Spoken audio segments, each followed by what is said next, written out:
चलो तो ધોરણ 12ના વાલા વિદ્યાર્થી ભાઈઓ,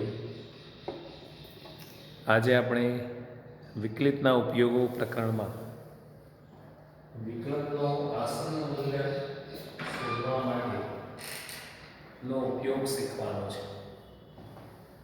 આસન મૂલ્ય એટલે કે લગભગ, એપ્રોક્સિમેટ જેને ઇંગ્લિશમાં કહેવાય છે. તો આસન મૂલ્ય શોધવા માટે વિકલનનો કેવી રીતે ઉપયોગ થઈ શકે? એટલે હું તમને એવું કહેવા માંગુ છું કે માનો કે તમને 25નું વર્ગમૂળ આવડે છે 5 થાય, તો એનો ઉપયોગ કરીને 26નું વર્ગમૂળ શોધવું હોય કે 24નું વર્ગમૂળ શોધવું હોય તો વિકલનની મદદથી શોધી શકાય છે. તમને sin 30 કિંમત આવડે છે, sin 30 એટલે sin /6 એટલે 1/2, પણ એનો ઉપયોગ કરીને sin 29 કિંમત કેવી રીતે શોધાય એ શીખવું છે. તો આ રીતે આસન્ન મૂલ્ય શોધવા માટે વિકલનનો કેવી રીતે ઉપયોગ થાય છે એ આજે આપણે શીખવું છે. તો જુઓ, એના માટે તમારે એક સૂત્ર યાદ રાખી લેવાનું, f of x plus delta x is equal to,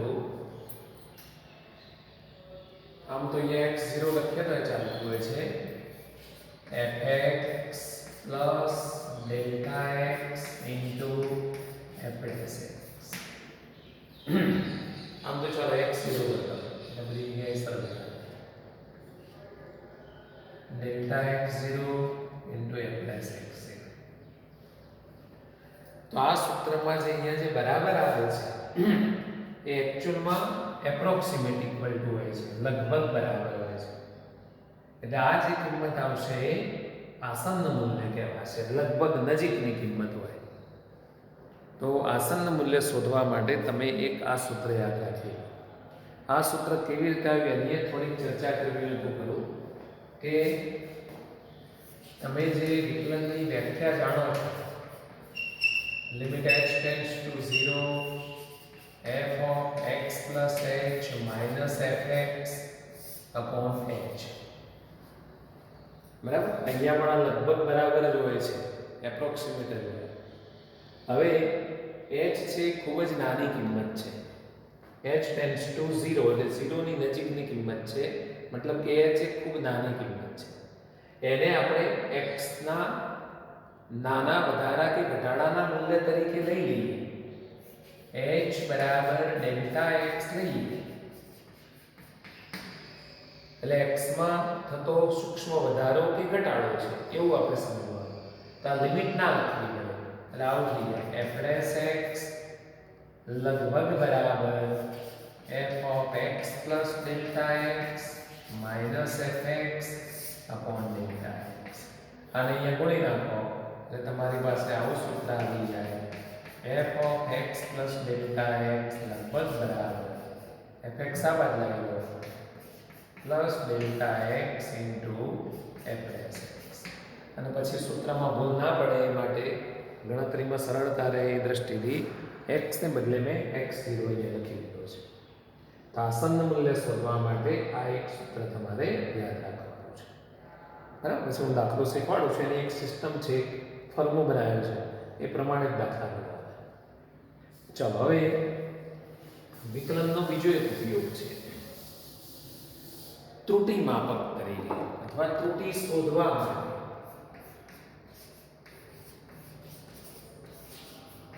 ત્રુટિ માપક તરીકે વિકલનનો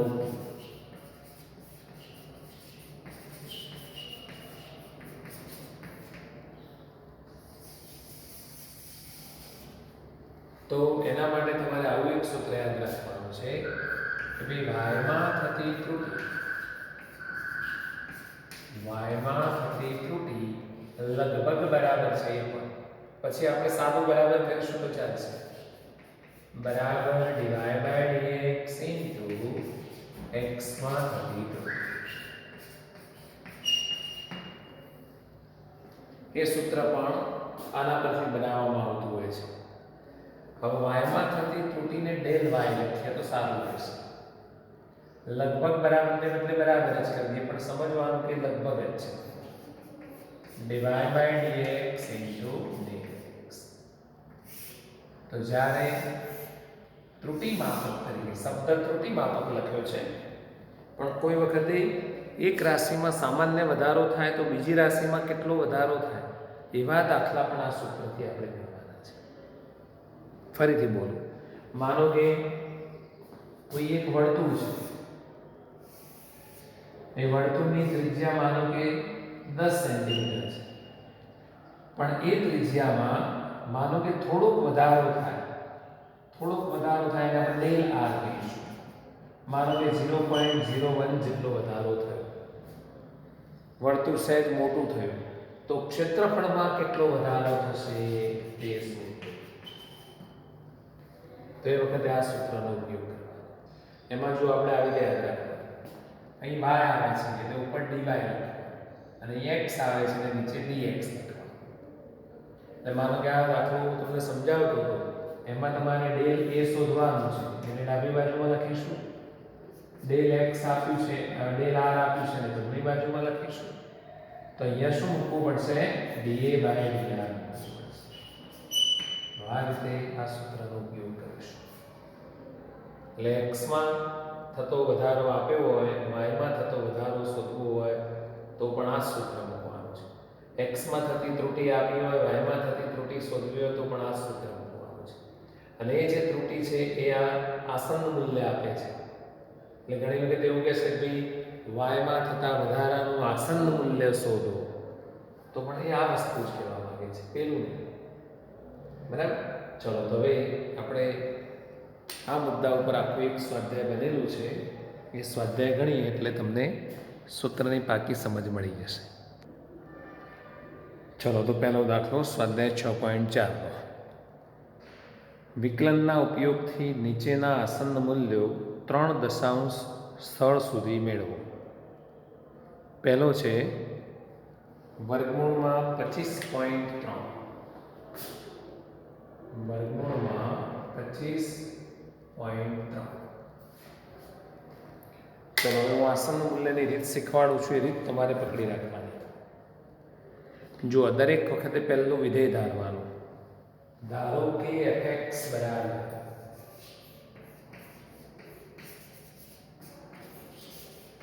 વિધેય કયું ધારવાનું? તો જે રકમમાં જે આંકડાકીય માહિતી હોય, મતલબ કે અંકો હોય, એને x કહી દેવાનું, એ અંકોની જગ્યાએ. એટલે તમારે વિધેય થશે fx બરાબર ઘનમૂળમાં x. માનો કે ઘનમૂળમાં 9 હોય તો આપણે વિધેય ધારવાનું fx બરાબર ઘનમૂળમાં x. sin 29 હોય તો વિધેય ધારવાનું fx બરાબર sin x. tan 44 હોય તો વિધેય ધારવાનું fx બરાબર tan x. બરાબર? ઓકે. પછી એનું વિકલન કરવાનું. f x બરાબર √x નું વિકલન થશે 1/2x. કાયમ માટે પહેલું વિધેય ધારવાનું, પછી એનું વિકલન કરવાનું. પછી 3 વખત હવે આવશે. ચાલો, પહેલું હવે હોય એમાં આના ભાગ પાડવાના.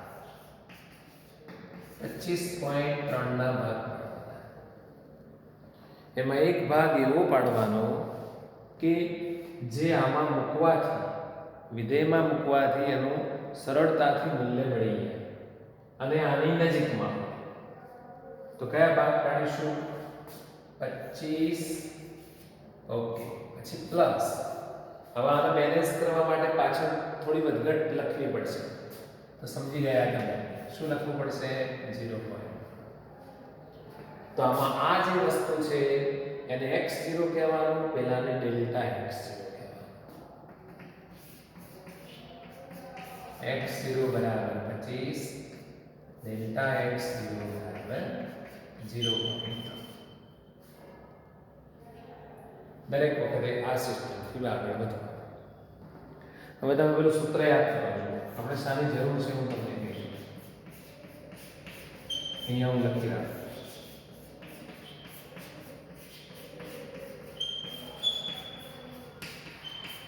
જો આ રહ્યું સૂત્ર. તેમાં શાની જરૂર છે?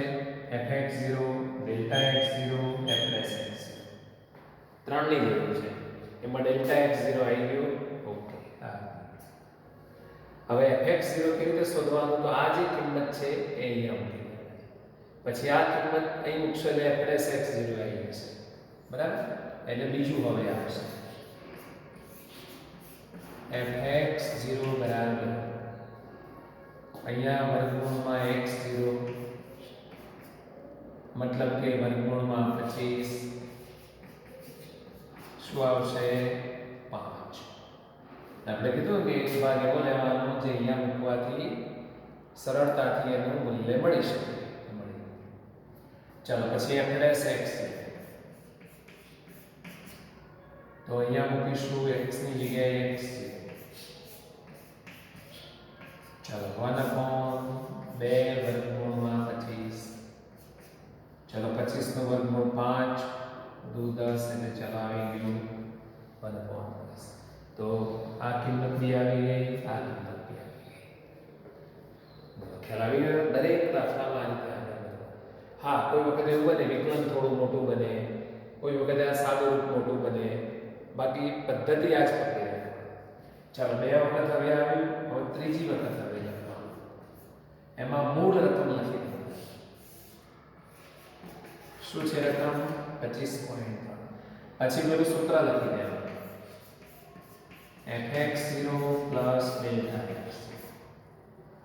બરાબર fx0 plus delta x0 into f+x. ચાલો બધી કિંમતો તમારી પાસે છે તો મૂકી દો. 5 વત્તા ડેલ્ટા x0 એટલે 0.3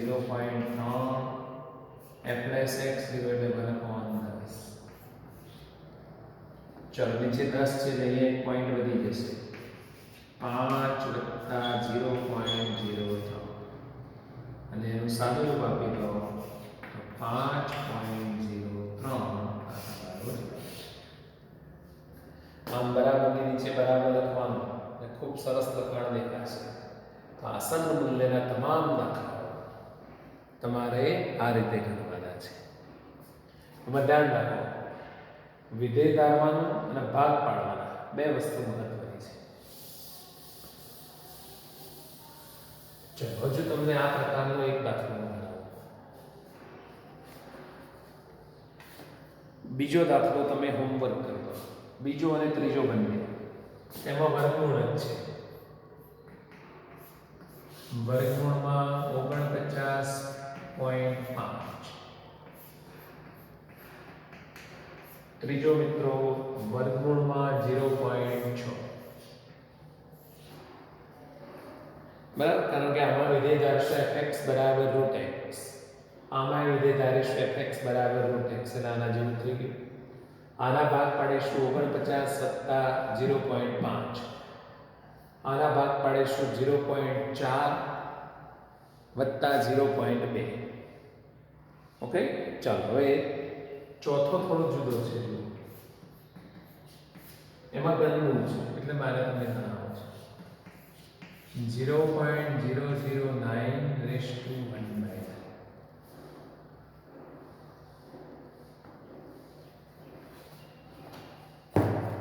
બોલો શું કરીશું? હા, તો fx બરાબર સૌથી પહેલું વિધેય ધારવાનું. હા, ધારો કે fx બરાબર આ જે કિંમત છે તે x કરી દેવાનો એટલે x⁻⁴. જો જેમ આમાં વિધેય ધારે તેમ વધારે. પછી વિકલન f+x બરાબર વિકલન તો આપણને આવડે છે તો જ વિકલનનો ઉપયોગ કરી શકાય ને. 1/3 - 1 1/3 - 1 - 2 વિકલિતના તો ઉપયોગો શીખીએ છીએ. જો વિકલિત જ ના આવડતું હોય તો ઉપયોગ કેવી રીતે કરવાનો? ચાલો પછી શું હતું જુઓ. હવે પેલી કિંમતના ભાગ પાડવાના જેને તમે x કીધો તો 0.009 હવે એવા ભાગ પાડો કે જે આની નજીકમાં હોય અને જેનું ઘનમૂળ મળી શકતું હોય એને x0 કહેવાય. બોલો કયા 0.008 એટલે એનું ઘનમૂળ થાય 0.2 થાય 0.2 થાય અને વધઘટ કરવા માટે 0.001. બોલો આને શું કહેશો x0. બોલો આને શું કહેશો ડેલ્ટા x. બોલો આવી ગયું ભાગ પડી ગયા. હવે આ બે કિંમતો શોધવાની. હવે fx0 શોધવાનું અને પછી f'(x0) શોધવાનું. તો અહીંયા મૂકી દેશો એટલે x0 ની 1/3 x0 એટલે 0.008 ની 1/3. કદાચ આવું લખો તો તમને સારું આવશે 0.2 નો ઘન એની 1/3 ત્રણ ઉડી જાય એટલે 0.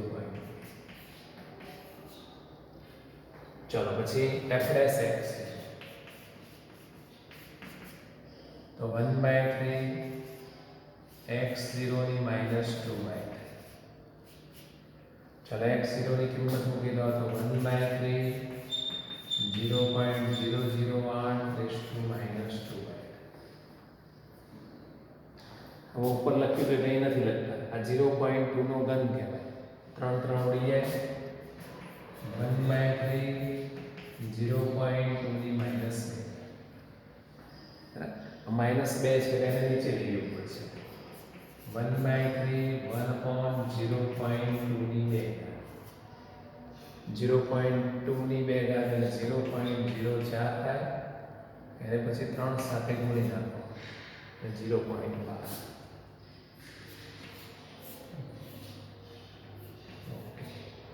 જોઈ લેજો કેલ્ક્યુલેટરથી ક્યાં ભૂલ હોય તો સુધાર. આવી ગયું જો મેં નતું કીધું કોઈ વાર સાદું મોટું બનશે. ચલો હવે ત્રીજું આવ્યું જેમાં મૂળ રકમ લખી 0.99 raised to 1/3. લખી દો. પછી સૂત્ર લખી દો fx0 પ્લસ ડેલ્ટા x. હવે લાઈન સર બરાબર નીચે બરાબર લખી દેવાનું. હું ભલે આમ જગ્યા લાવવાની બાજુમાં જઈ દો. તમારે ચોકડામાં સિસ્ટમથી લખવાનું.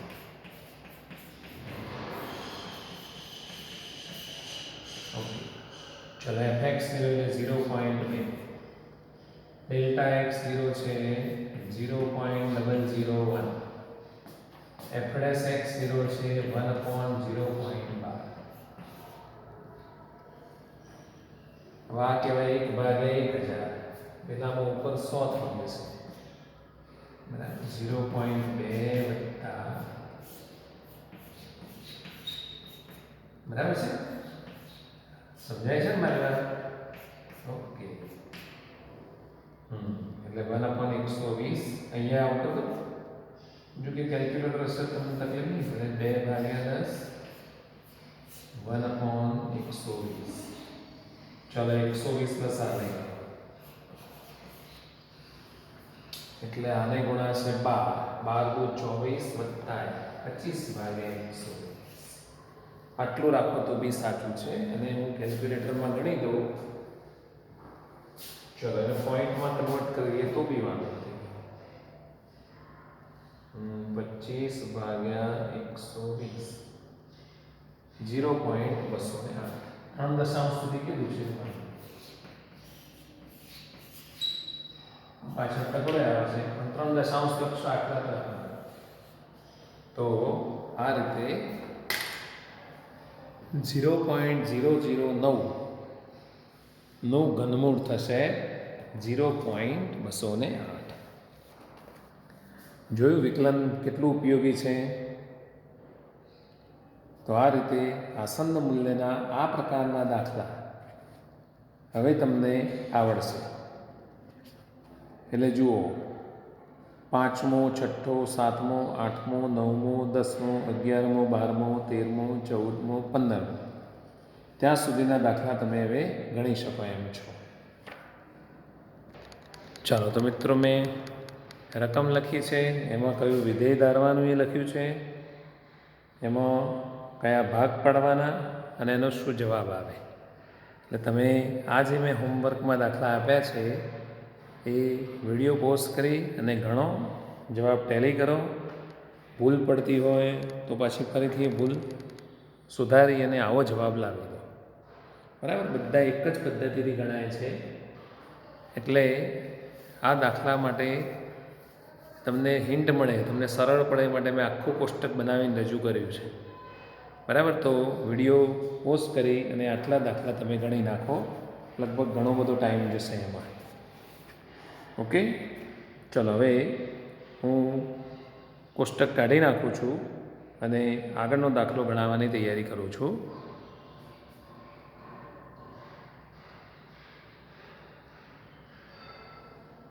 ચલો તો મિત્રો હવે બીજો દાખલો જોઈએ. જો fx બરાબર 4x² વત્તા 5x વત્તા 2 તો f2.01 નું મૂલ્ય શોધો. તો જો ધ્યાન રાખજો, f2.01 એટલે સીધું આમાં મૂકી નહીં દેવાનું 2.01, આપણે આસન્ન મૂલ્યની રીતે ગણવાનું છે. તો f2.01 એટલે આ તમને x0 પ્લસ ડેલ્ટા x0 આપેલું છે એવું સમજવાનું છે. ખબર પડી? સૂત્રમાં નથી લખતા fx0 પ્લસ ડેલ્ટા x0, આની જગ્યાએ આપણને આ આપેલું છે. એટલે x0 ની કિંમત અને ડેલ્ટા x0 ની કિંમત એમાંથી લઈ લેવાની. વિધેય તો ધારવાનું નથી, વિધેય તેને ધારીને આપેલું છે. ઓકે, તો ચાલો આપણે વિધેય ધારેલું હોય તો શું કરવાનું, એનું વિકલન કરવાનું. 8x વત્તા 5. ચલો હવે પહેલું હવે આવશે 2.01 ના ભાગ પાડો. 2 પ્લસ 0.01 આ x0 કહેવાય અને પેલો ડેલ્ટા x0. પછી આ કિંમત અહીંયા મૂકી દેવાની. હવે fx0 બરાબર 4x0 નો સ્ક્વેર પ્લસ 5x0 વત્તા 2 એટલે 4 ઇન્ટુ x0 ની જગ્યાએ 2 મૂકી દો. ઓકે, ચલો પહેલો વર્ગ 4 4 16 વત્તા 10 વત્તા 2 16 ને 10 26 ને 2 28. ચલો પછી f' x0, આમાં x ની જગ્યાએ x0 8x0 વત્તા 5. ચલો x0 ની જગ્યાએ 2 મૂકો. 8 2 16 ને 5 21. બસ હવે જેની કિંમત શોધવાની છે મૂળ રકમ લખી દો. ત્રીજું હવે f(2.01) બરાબર સૂત્ર લખી દેવાનું fx0 પ્લસ ડેલ્ટા x એટલે fx0 plus delta x0 into fx. ચલો fx0 છે 28 વત્તા પેલું છે 0.01 ગુણ્યા 21 બરાબર, એટલે કેટલું થશે 28 વત્તા આ ગુણાશે એટલે 0.21. તમારો જવાબ આવશે 28.21. ચાલો તો મિત્રો પછી આના જેવો બીજો દાખલો છે, તમને કમ્પ્લીટલી આવડશે. આના જેવો બીજો દાખલો છે ને MCQમાં 8મો પણ છે, ધ્યાન રાખો, એટલે તમે જાતે ગણી શકો એમ છો. ચલો હવે દાખલાની રીત જરા બદલાય છે, એ પ્રકારના દાખલા થોડા ગણીએ. દાખલા નંબર 4 શું કહે છે જુઓ. એક સમઘનની બાજુની લંબાઈ x મીટર છે. જો સમઘનની બાજુની લંબાઈમાં 1% વધારો થતો હોય તો તેના ઘનફળમાં થતા વધારાનું આસન્ન મૂલ્ય શોધો. જો અહીંયા આપણે જે ત્રુટિ માપક તરીકે જે સૂત્ર મૂકતા હતા એનો ઉપયોગ કરવાનો છે. અહીં શું કહે છે, એક સમઘનની બાજુ છે. સમઘન એટલે માનો કે આપણે બરાબર આ સમઘન છે એવું સમજી લેવાનું. હવે આની બાજુ જે છે x છે. હવે એ xમાં 1% વધારો થાય છે. મતલબ કે x માં થતો વધારો તમને આપેલો છે. આપણે હાલ ડેલ x વાંચવાનું. ડેલ x એટલે x માં થતો વધારો એ આપણે જાણીએ છીએ. ઘનફળમાં થતો વધારો શોધવાનો છે એટલે ડેલ v શોધવાનું છે. તો પેલું મેં સૂત્ર લખાવ્યું તે પ્રમાણે વચ્ચે શું લખવું પડે? dv/dx. એટલે v નું x ની સાપેક્ષમાં વિકલન તમારે લખવું પડે. તો જુઓ અહીંયા પહેલા ધારો કે સમઘનની બાજુ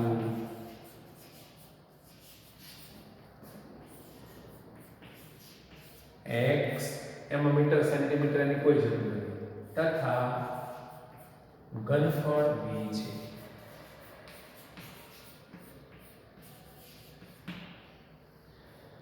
હવે x માં થતો વધારો 1% નો છે. x માં થતો વધારો કેટલો છે? 1% નો છે. એટલે અહીંયા આપણે ટકામાં નથી મૂકવું, આપણે ટકા કાઢી નાખવા છે. તો કેટલું થશે મને કહો. therefore del x બરાબર, હવે ટકા શાના ઉપર હોય? 100 ઉપર હોય. એટલે એનો મતલબ એવો થયો કે જો સમઘનની બાજુ 100 હોય તો 1 નો વધારો થાય છે. પણ આપણી સમઘનની બાજુ x છે તો કેટલો વધારો થાય? તો શું કરવાનું? 1 ગુણ્યા x ભાગ્યા 100 બરાબર. એટલે થશે x/100. બરાબર મળી ગયું. ઓકે. હવે સૂત્ર મૂકીએ પહેલા dv/dx શોધી નાખીએ. તેમજ v બરાબર, v મતલબ સમઘનનું ઘનફળ. તો સમઘનનું ઘનફળ લંબાઈ ગુણ્યા પહોળાઈ ગુણ્યા ઊંચાઈ શું થઈ જાય? x. therefore dv/dx બરાબર x ની સાપેક્ષમાં વિકલન થશે 3x. હવે આપણે આ સૂત્ર મૂકીએ તો ડાબી બાજુમાં આવું લખીએ. v માં થતો વધારો, v માં થતો વધારો બરાબર અથવા del v બરાબર dv/dx into dx. ચલો સૂત્ર લખાઈ ગયું છે એટલે બાજુમાંથી કાઢવાનું. ઓકે. ચલો dv/dx 3x વર્ગ del x આવ્યું છે x/100 એટલે કેટલું આવ્યું? 3x3/100.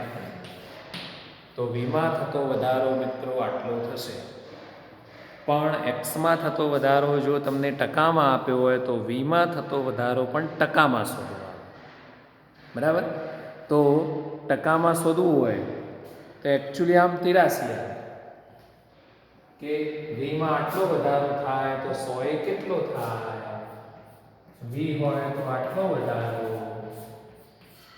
તો 100 હોય તો કેટલો વધારો થાય? એટલે આ કિંમતને શું ગણાય?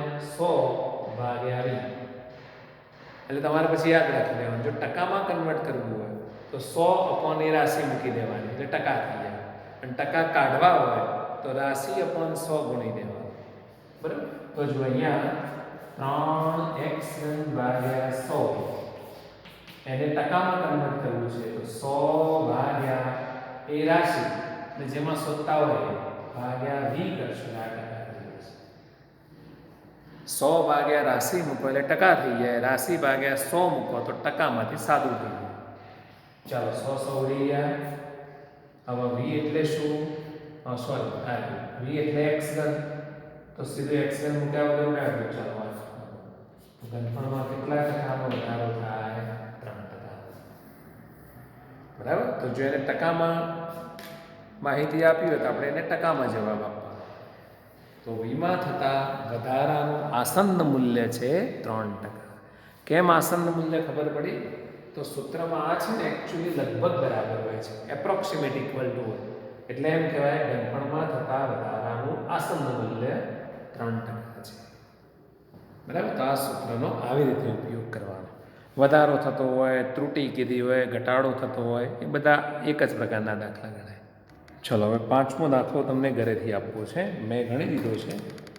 તમે જાતે ગણો અને ક્યાંય ભૂલ પડે તો તમે જોઈ લો. બરાબર. હવે આમાં કોઈ એવું કે સાહેબ ઘટાડો છે એટલે માઇનસ લેવું છે? હા, તો લઈ શકે છે. માનો કે તમે ઘટાડો છે તો અહીં માઇનસ લેશો તો વાંધો નહીં, તો આ જવાબ માઇનસમાં આવશે. તો પછી નીચે વાક્ય લખવાનું કે એસમાં થતો ઘટાડો 2% છે. પણ મેં ઘટાડો શબ્દ મૂકી જ દીધો છે પહેલેથી, એટલે મારે માઇનસ લેવાની જરૂર નથી. તો આ રીતે એસમાં થતો ઘટાડો ગણી શકાય. સેમ પહેલાંના જેવો જ દાખલો છે. જો ઘટાડો માઇનસ લેશો તો બી વાંધો નહીં. જો તમે આ ઘટાડો માઇનસ લેવા માંગતા હોય, del x બરાબર -x/100, તો ખાલી આ વાક્ય નહીં લખવાનું, બસ આમ ગણી દેવાનું -2% આવે, પછી નીચે લખવાનું એસમાં થતો ઘટાડો 2%. એ રીતે લખી શકાય. ઘટાડો શબ્દ વાપરો તો માઇનસ નહીં લખવાનું, શબ્દ ના વાપરો તો માઇનસ લખવું પડે. માઇનસ એ ઘટાડો સૂચવે છે. ચલો પછી દાખલા નંબર 6 ગણવો છે. તમે પહેલાં દાખલો પૂરો કરી દો, પછી હું દાખલા નંબર 6 ગણું છું. એમાં ત્રુટિ છે એટલે આનો આ જ દાખલો છે. ચાલો તો હું રકમ વાંચું છું, તમે પણ પુસ્તકમાં જુઓ. એક ગોલકની ત્રિજ્યાના માપનમાં 0.02 મીટર ત્રુટિ રહી ગયેલ છે. જો ગોલકની ત્રિજ્યા 7 મીટર માપવામાં આવી હોય તો તેના ઘનફળમાં પ્રવેશતી ત્રુટિનું આસન્ન મૂલ્ય શોધો. જો અહીંયા ટકામાં નથી એટલે થોડુંક સહેલું છે. અહીંયા ગોલકની વાત છે. જો ગોલકની ત્રિજ્યામાં થતી ત્રુટિ આપી છે, del r તમને આપેલું છે. કેટલું છે જુઓ પુસ્તકમાં, 0.03. ઘનફળમાં આવતી ત્રુટિ શોધવાની છે, del v શોધવાનું છે. ત્યારે પાછું આમાં આની કિંમત છે 7 હોય ત્યારે. બરાબર, આ થોડું રફ કામ કરીએ તો તમને ખબર પડે. તો સૂત્ર પ્રમાણે જો આવું થશે, del v બરાબર dv/dr ઇન્ટુ del r ની કિંમત અહીંયા 0.03. આ આપણે શોધવું પડે.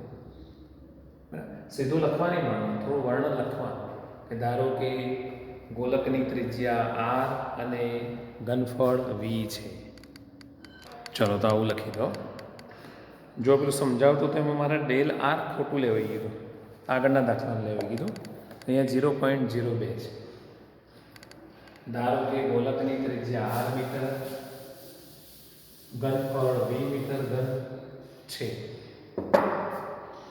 therefore del r બરાબર 0.02, del v શોધવાનું છે. ક્યારે? તો r બરાબર 7 મીટર હોય ત્યારે. તો ચાલો હવે v નું સૂત્ર લખીએ. તો ગોલકનું ઘનફળ v બરાબર 4/3 પાઈ r. therefore dv/dr, ખબર છે ને, dv/dr વચ્ચે મૂકવાનું. તમે રફ કામ કરી દો, તમારે બાજુમાં રફ કામ કરી દેવાનું. તો આનું r ની સાપેક્ષમાં વિકલન 3r², આવ્યું 4πr². ચલો v માં થતી ત્રુટિ,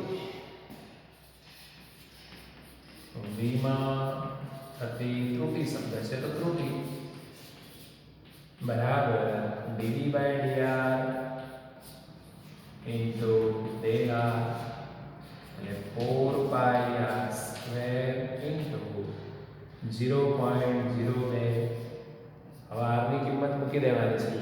r બરાબર 7, તો 4π7² ઇન્ટુ 0.02. હવે પાઈમાં જવાબ રાખવો તો વાંધો નથી, હું ચેક કરી લઉં જરા. જવાબ પાઈમાં જ છે. જો કેલ્ક્યુલેટરમાં ગણીએ તો 49 ગુણ્યા 0.08, 3.92 પાઈ. ઘનફળની ત્રુટિ છે મીટર ઘનમાં, મીટર. તો આ રીતે ધીમા થતી ત્રુટિ તમને મળે. અહીંયા ટકામાં કન્વર્ટ કરવાનું નથી. કેમ નથી? તો એને જે આરમાં ત્રુટિ છે એ ટકામાં આપેલી નથી. જોયું? તો આ જે આખું સ્વાધ્યાય છે આ બે મુદ્દાઓ ઉપર રચાયેલું છે. ચલો હવે તમે ગણી શકશો 7મો, 8મો અને 9મો. બરાબર, 8મો તો આગળ તમને કીધું હતું. તો આ રીતે તમે 7મો, 8મો, 9મો દાખલો ગણી દો એટલે આપણું આ સ્વાધ્યાય પૂરું થઈ જાય. આ ટોપિક માત્ર આ સ્વાધ્યાય પૂરતું જ છે. હવે પાછળના સ્વાધ્યાયમાં અથવા તો પાછળના ટોપિકમાં એક નવો જ વિષય આવશે. હા, છેલ્લા સ્વાધ્યાયમાં બધું રિવિઝન થશે, એમાં બધી પ્રકારના દાખલા ભેગા થશે. તો આ રીતે વિકલનનો આસન્ન મૂલ્ય તરીકે તથા ત્રુટિ માપક તરીકે ઉપયોગ કરી શકાય. હવે તમે જુઓ આપણે કેટલા બધા ઉપયોગો થયા. પ્રકરણના અંતે વાત કરીએ તો જો આટલા ઉપયોગો થશે. સૌથી પહેલાં વૃદ્ધિ દર તરીકે આવ્યું, પછી આવ્યું વધતું અને ઘટતું વિધેય નક્કી કરવા માટે, પછી આવ્યું સ્પર્શકના ઢાળ તરીકે, એના પછી આ ત્રુટિ માપક તરીકે, આસન્ન મૂલ્ય તરીકે, અને પછી આવશે વૈશ્વિક અને સ્થાનીય મહત્તમ અને ન્યૂનતમ મૂલ્યો શોધવા માટે. એટલે લગભગ 6 થી 7 પ્રકારના ઉપયોગો વિકલનના આપણે આ પ્રકરણમાં શીખ્યા છીએ. તો આ પ્રકરણનું વ્યવસ્થિત રિવિઝન કરી લો. પ્રકરણ ભલે થોડું તમને મોટું લાગે પણ પ્રેક્ટિસ કરશો તો સરળ બી છે અને વ્યવહારમાં ઉપયોગી બી છે. તમે જોયું ને, જુઓ વર્ગમૂળ ને વર્ગમૂળ બધું કેલ્ક્યુલેટર વગર પણ ગણી શકાય, પણ ક્યારે? વિકલન આવડતું હોય ત્યારે. ચાલો, તો આજનું લેક્ચર આટલે રહેવા દઈએ છીએ. Have a nice day. Wish you all the best.